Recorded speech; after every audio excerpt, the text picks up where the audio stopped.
Colonel Douglas Macgregor is a retired, although he's a pretty active retiree, U.S. Army colonel. He's an author and he is a foreign policy and defense consultant. He's actually something of a sage. And long ago he would have been a compatriot of mine from land not far from where I'm broadcasting to you right now in the Scottish Highlands. Douglas Macgregor joins us now from the United States. Colonel Macgregor, I'm always grateful for your wisdom. I follow you on all platforms. Let me put to you, if I may, the payoff line of a call I just took from Florida. The clue was in the flags that they flew. Dumbo the elephant and a jackass. Is that what you thought when you saw the Congress waving their Ukrainian flags yesterday? Well, first, congratulations on your new job. I'm sure you're a breath of fresh air. Thank you so in much, London. Colonel. The second thing is, I think your caller had a point, although I would currently say that we have a government that consists of 525 lobbyists as opposed to representatives, people who are all busy lobbying for money with which they can line their pockets. Now, some of them are just ignorant, which would fall into the donkey character. Some are destructive, which would follow the elephant. But all of them, I'm afraid, with very few exceptions, are bought men, which explains why we are following the policies that we are. It is extraordinary that it's come to that, Colonel. The United States has often surprised us with the low caliber of its top political representatives. But looking at Joe Biden in the White House and looking at that nest of lobbyists yesterday, I think, ineluctably we must reach the conclusion that this is the worst it's ever been, don't you think? Oh, I think it is. It's hard to imagine it getting any worse, but every time I think it can't get worse, it does. Friends of mine inside Washington now refer to Washington as Epstein Island Large. Epstein Island, as you know, was the place where people were set up with underage girls, and it looks like enough of them have been involved in it that they're all blackmailed. And of course, that was Tucker Carlson's most recent allegation, that people on the Hill who lead sadly bizarre lives are blackmailed. And if that's the case, they could be compelled to vote in whatever direction the very wealthy and powerful oligarchs in the United States. I say oligarch because someone who's a billionaire hedge fund manager can just as easily buy policy outcomes as an oligarch in Russia or Ukraine. So I think that's our biggest problem. The only way that it will end is with some form of financial collapse, which many of us think is going to happen. It's time for a new American revolution, isn't it? Well, the only time you get a revolution, really, let's be frank, is when the population can't eat. That's when we got the French Revolution. And the problems the French Revolution confronted had been around for years. It was only after the population of Paris could not afford to buy bread. I think we could confront a similar situation in the United States with the disruption of supply chains and the destruction of our economy. We're currently living on income that is at least 50% or close to 50% of government income. In other words, the so-called GDP is an illusion. It's something in the neighborhood of less than half of what it appears to be. This can't go on forever. I mean, it just cannot. We just don't know when it's going to happen, but something is going to come along and tip us over. And when that happens, there will be an opportunity to clean house and hopefully start over and put an end to this unnecessary overseas empire that you and your previous caller were talking about. You need a Hercules to clean the Augean stable. Like me, you're getting on a little. Is there anyone in the wings, younger than you and me, that's capable of doing that job? Well, we don't know. I think so, but I'm not sure. My point is that until these events happen, you rarely know who's going to surface. After all, in 1789, Napoleon Bonaparte was an unknown captain in the French army with very poor prospects. All of that within 10 years changes dramatically, and he ends up being the proconsul of France. Now, I'm not predicting the emergence of a Napoleon, and I'm one of these people that really dislikes the notion that any one candidate is going to rescue us. I keep telling people at all my presentations, stop talking about Donald Trump or RFK Jr. or anybody else saving us. You've got to save yourselves. And I think Americans are beginning to figure it out. But we've got a long way to go, and Americans are not well informed. A lot of them aren't interested. They're too busy trying to put bread on the table. Others simply take in the usual nonsense from the mainstream media. So I would say right now, perhaps a third fully understand what's happening in the country and the dangers abroad. But that's about it. Let's turn to the fruits of yesterday's labors. About $80 billion for Taiwan, for Netanyahu, and above all for Zelensky. His coke dealer must be delighted. It's depressing beyond words, because none of this is going to make any difference to the outcome in Ukraine. Sergei Lavrov, the very able foreign minister of Russia, spoke just 24 hours ago and made it clear that if there were any negotiations, that would be fine with them, but that the Russian army would continue to advance and they would complete their task, which is to effectively demilitarize Ukraine, denazify it, and ultimately control the territory that they think is necessary for their national security. So I think we've lost this competition in Ukraine. I'm talking about Washington and its bid to put in a puppet government and threaten Russia. And I think the end of NATO is on the horizon. I think even the Europeans, who are even more misguided and utterly confused than much of the American population, they are going to realize that there's no future in this relationship between us and them, that they too have to save themselves, that they'll have to chart a new destiny for themselves. So I think that'll be the end of NATO. The Russians will then demilitarize what remains of Ukraine. I don't think they'll occupy it or try to govern it, but they will ensure that it's completely demilitarized and can never threaten Russia again. The question then is what happens in the Middle East. And in the Middle East, we're not sure that we're going to escape a major war in that region. Every time we think we may have put a new policy on the rails, we discover that the policy is being shattered by Mr. Netanyahu, who ultimately seems to exert a great deal more influence in Washington than Mr. Biden. What do you think to Garland Nixon's thesis that all of this clucking that we see being briefed to the media about differences between Biden and Netanyahu is simply a ruse, and that the United States government is actually fully behind what Netanyahu has done and is going to do?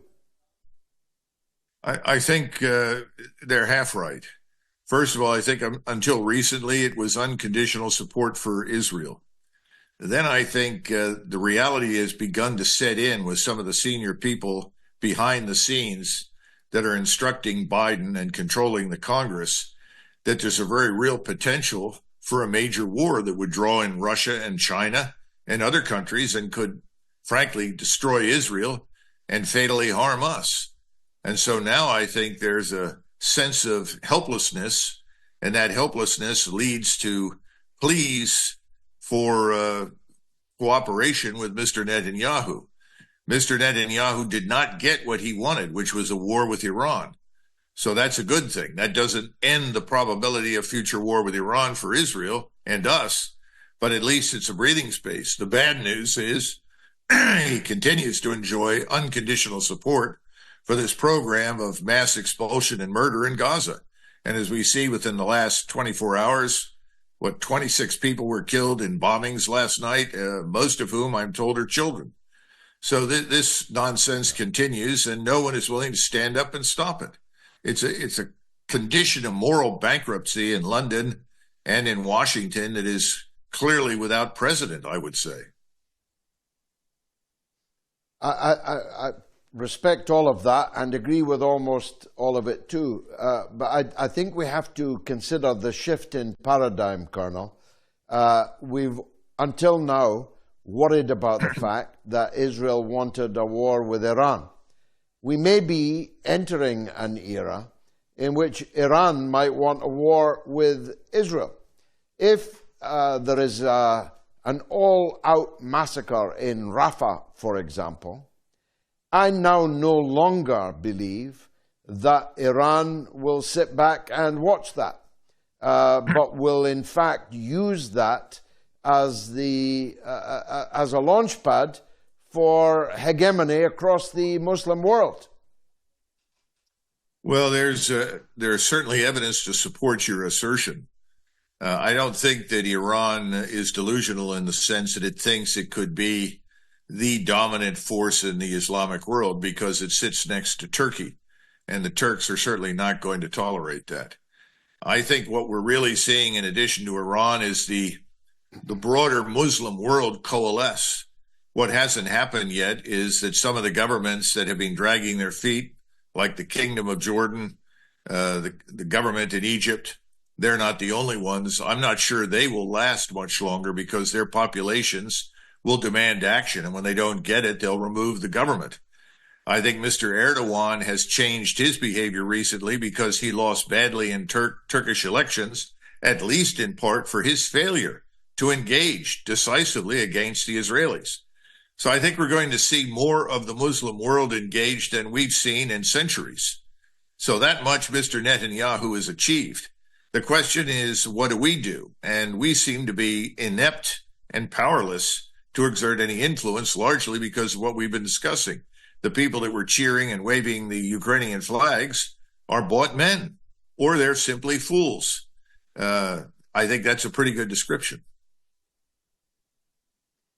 Yeah, fools or knaves or both, of course. That's a possibility also. Again, much of what you say I concur with. I just think that the military balance of power is beginning to shift. That Iran is a very powerful actor indeed, with far more soft power than Israel and maybe equivalent hard power.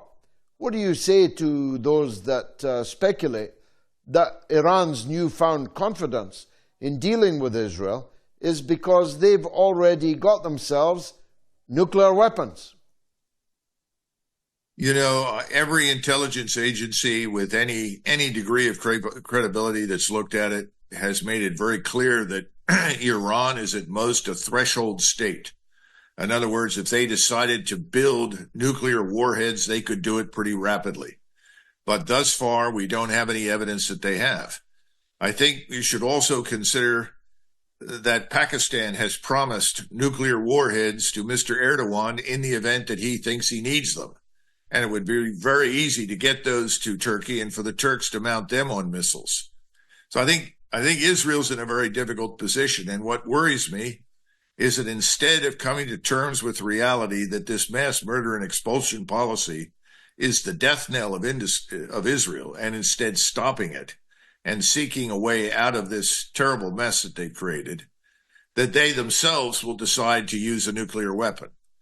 And Mr. Erdogan has said so publicly, and others in the region have also said they know what the Israelis have, and the Israelis have made it very clear on numerous occasions that they are willing to use it. That would be disastrous. At that point, I think all bets are off, and that really would be the end of the Israeli state. But I wouldn't exclude that happening first. Now, you were a Washington insider as well as a distinguished military man. You counseled President Trump.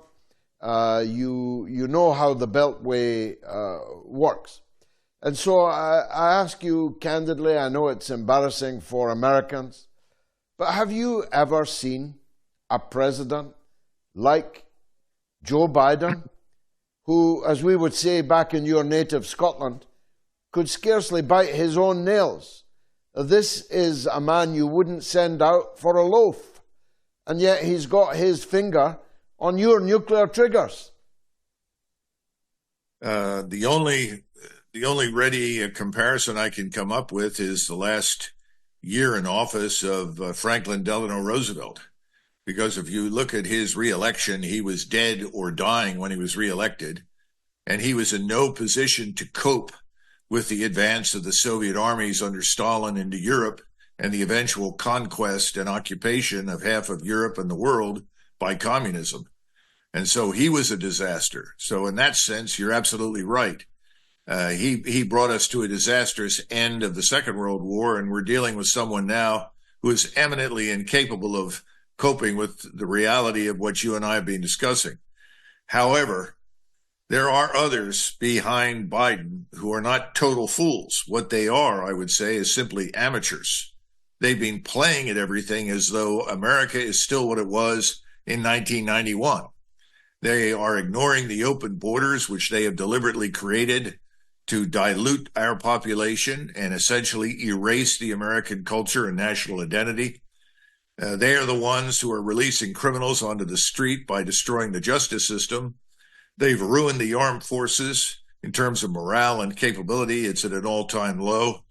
So you add that to the equation, and the only thing I can see ahead for the United States right now is total disaster.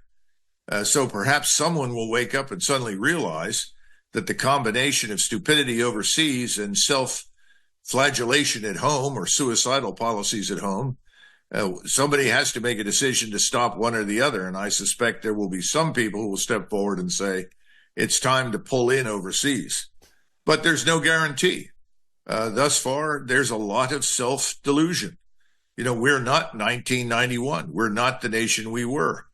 And they don't seem to want to recognize that. They still think that there's no one who can challenge us militarily. All they need to do is take a long look at Russia and figure out that's not true. Then look at Iran. Look at Turkey. Look at the rest of the region. The assumption that these countries are backward, that they don't have people of high intelligence and ability, that they are not technologically sophisticated, is fundamentally wrong. But that stupidity persists inside the Beltway. We grossly underestimate everyone, and we overestimate ourselves. Well, that's a great note to end on, a great pearl of wisdom. You and I are both spring chickens compared to Joe Biden. I'm back in office. Shouldn't you be running for office, Colonel? I don't think so. I'm not clever like you, George. You're a much better political figure and a better political thinker than I am. I'm a lifelong professional soldier, and I still trust too many people and believe they're honest when they're not. I'd fail miserably in politics. Colonel Macgregor, you certainly don't fail as our blue chip guest on the mother of all talk shows. Thanks for your wisdom once again.